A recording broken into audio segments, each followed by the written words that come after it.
Good morning students.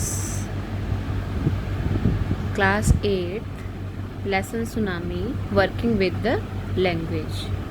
कल तक हमने ये लेसन के वर्किंग विद द टेक्स्ट के क्वेश्चंस किए थे, क्वेश्चन 6 तक।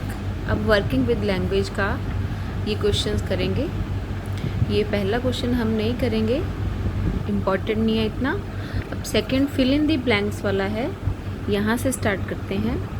Fill in the blanks in the sentences below. जो नीचे लिखे सेंटेंसेस हैं उसमें ब्लैंक्स फिल करो।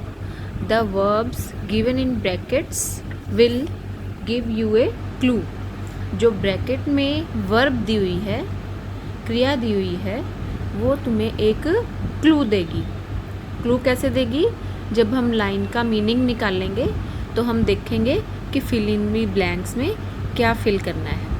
ओके, तो first sentences, the earth trembled, धरती कांपी या हिली, बट नॉट मैनी पीपल, परंतु ज़्यादा लोग, फेल्ट, ज़्यादातर लोगों ने, फेल्ट नॉट आया, नहीं किया, द डैश, ट्रेम्बल से बन जाएगा ट्रेम्बलिंग, मतलब उन्होंने कंपन, ट्रेम्बल सा बन गया ट्रेम्बलिंग, कंपन उन्होंने फील नहीं की। धरती कांपी परंतु कई लोगों ने ट्रेम्बलिंग फेल्ट नहीं की।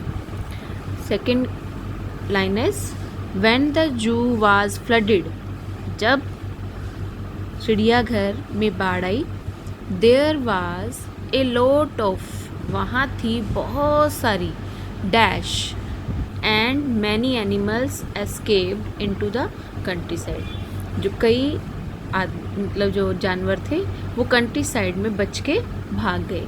तो यहाँ पे ब्रैकेट में आया है कंफ्यूज। कंफ्यूज के क्या बनेगा यहाँ पे फिल इन द ब्लैंक्स में? Confusion, A lot of confusion. ठीक है, तो जो बाढ़ आती है तो सारे भागते हैं, तो कंफ्यूजन थी, एनिमल्स के बीच में भी बच के कैसे भागे। Third line is we heard with dash that the lion had been recaptured, और ब्रैकेट में आया हुआ है रिलीव। रिलीव की कौन सी फॉर्म खालिस्तान में आएगी वो देखते हैं।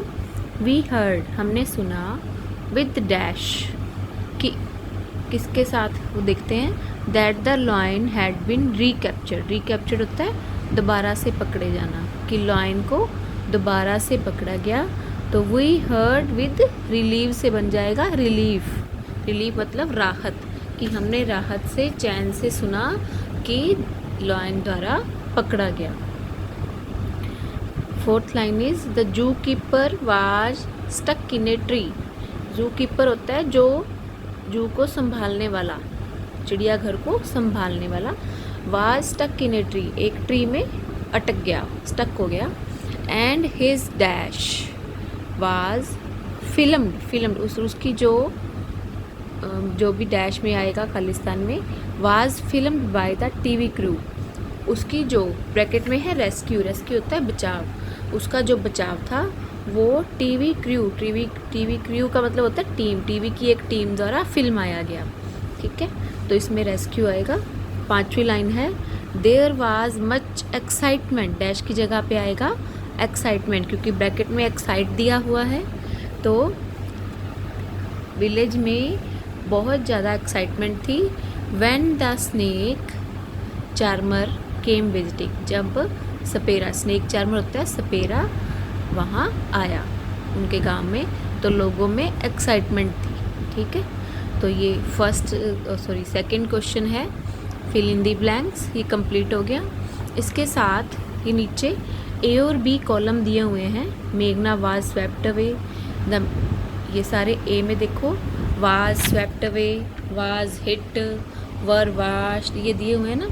वाज के साथ थर्ड फॉर्म है, यहाँ वाज के साथ थर्ड फॉर्म है, ये वर के साथ वाश्ड अवे, ये थर्ड फॉर्म है, ये वर और ये फाउंड। ये सारे जो सेंटेंसेस हैं ये पैसिव वॉइस के हैं, और ये सेंटेंसेस जो बी कॉलम में हैं ये सारे एक्टिव वॉइस में हैं। द वेव्स स्वेप्ट मेघना अवे, देखो द वेव्स स्वेप्ट मेघना अवे, इस सेंटेंस को पैसिव में बदला गया है। मेघना, मेघना जो ऑब्जेक्ट होता है वो सब्जेक्ट बन जाता है। मेघना और वाज, अगर ये जो सेकंड फॉर्म है तो पास्ट में बदल जाता है, जैसे वाज स्वेप्ट अवे। ठीक है, तो मेघना was swept away by the waves. यहाँ बाय द वेव्स लिखा नहीं, अगर लिख देते तो बिल्कुल पहचानना आसान हो जाता कि ये पैसिव वॉइस है, क्योंकि उसमें बाय वाली सेंटेंस आ जाती है। अब जैसे सेकंड है, something hit Elms grandfather on the head. किसी ने, किसी चीज़ ने हिट किया एल्मस के ग्रैंडफादर को उनके सिर पर।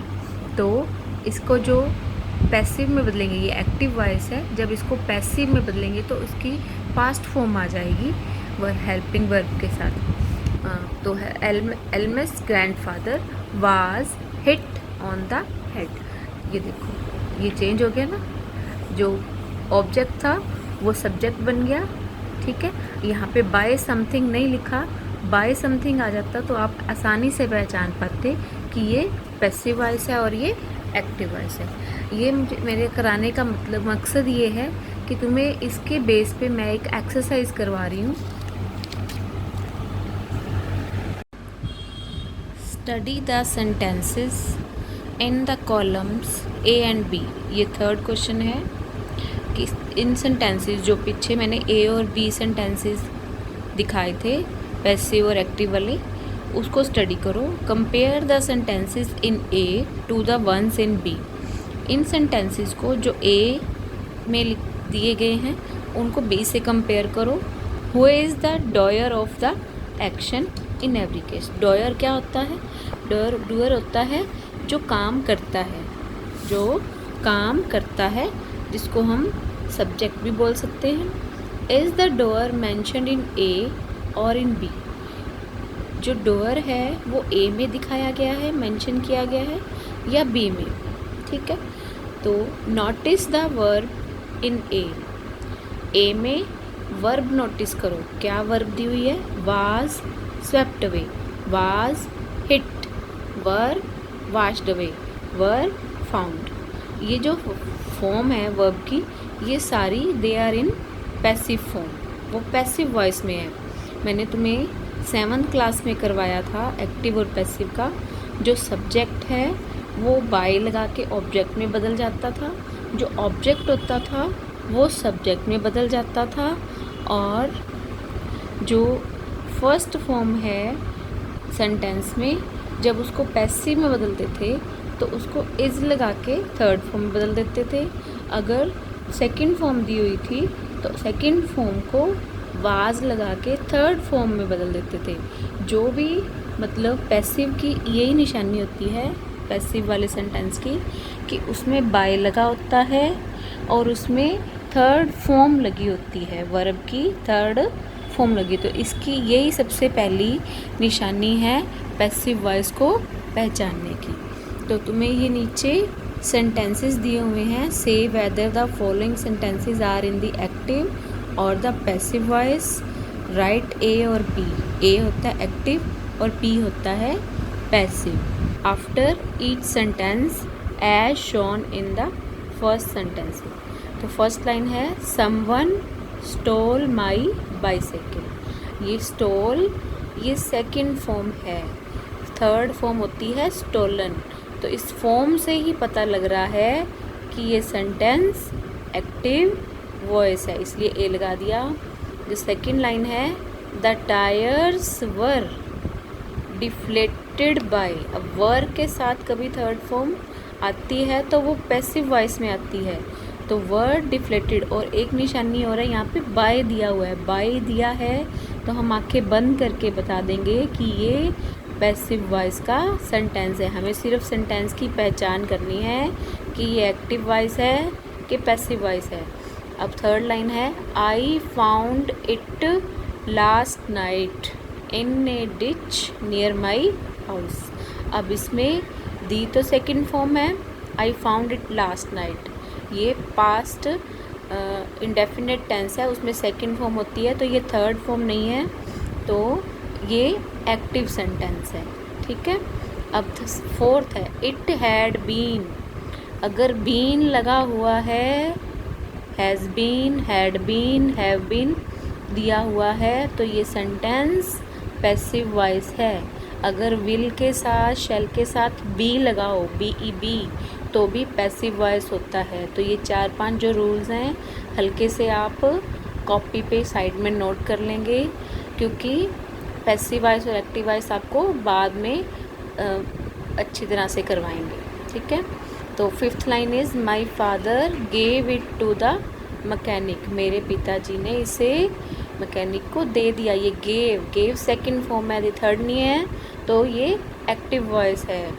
The mechanic repaired it for me. Repaired ये सेकंड फॉर्म है यहाँ पे।